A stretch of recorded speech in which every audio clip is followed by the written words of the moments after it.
Hello நண்பி welcome back to சரண்டா. இந்த வீடியோவில் நம்ம 2018 ஒரு ஆக்ஷன் த்ரில்லர் மூவி ரிலீஸ் ஆன அப்கிரேடு இந்த படத்தை பற்றின ரிவ்யூ தான் பார்க்க போகிறோம். ஸோ டைம் மிஸ் பண்ணாமல் வீடியோவை கிக் ஆஃப் பண்ணிடலாம்.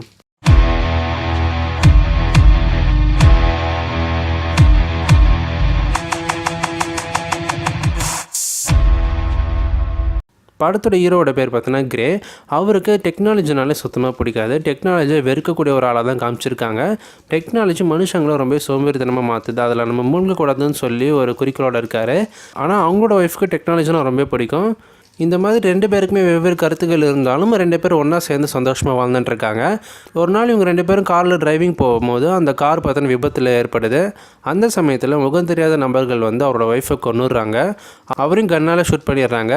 பட் அவர் உயிர் தப்பிச்சுறாரு. ஆனால் அவரோட கை கால்கள் பார்த்தீங்கன்னா செயலில் இருந்துருது. இதுக்கப்புறம் அவளை எந்திரிச்சு நடக்கவே முடியாது.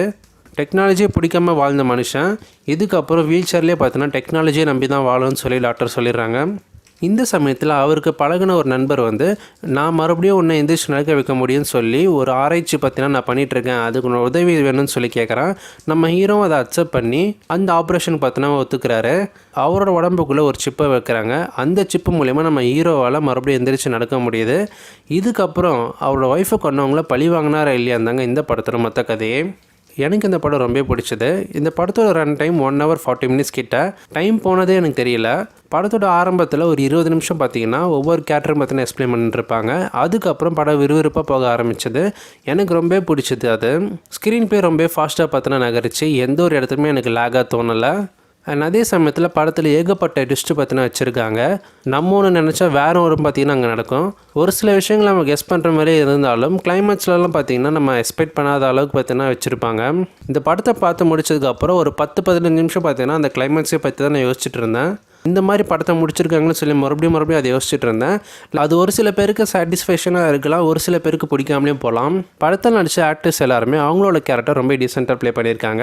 படத்தில் குறைகள் சொல்லி பார்க்கும்போது பிரில்லியண்ட்டான சீன்ஸ்ன்னு பார்த்தீங்கன்னா ஹீரோக்கு எதுவுமே வைக்கல. சுயமாக சிந்திச்சு ஒரு முடிவு எடுக்கிற மாதிரி சுயமாக பார்த்தீங்கன்னா கண்டுபிடிக்கிற மாதிரி காட்சிகள் எதுவுமே அமைக்கலை. அது ஒரு சின்ன குறையாக தெரிஞ்சுது எனக்கு. முழுக்க டெக்னாலஜியை அவர் நம்பி போகிற மாதிரி இருந்துச்சு. அண்ட் ஹீரோக்கும் அவரோட ஒய்ஃபுக்கும் உள்ள இருக்க அந்த எமோஷனல் சீன்ஸ் நமக்கு சுத்தமாக கனெக்ட் ஆகலை.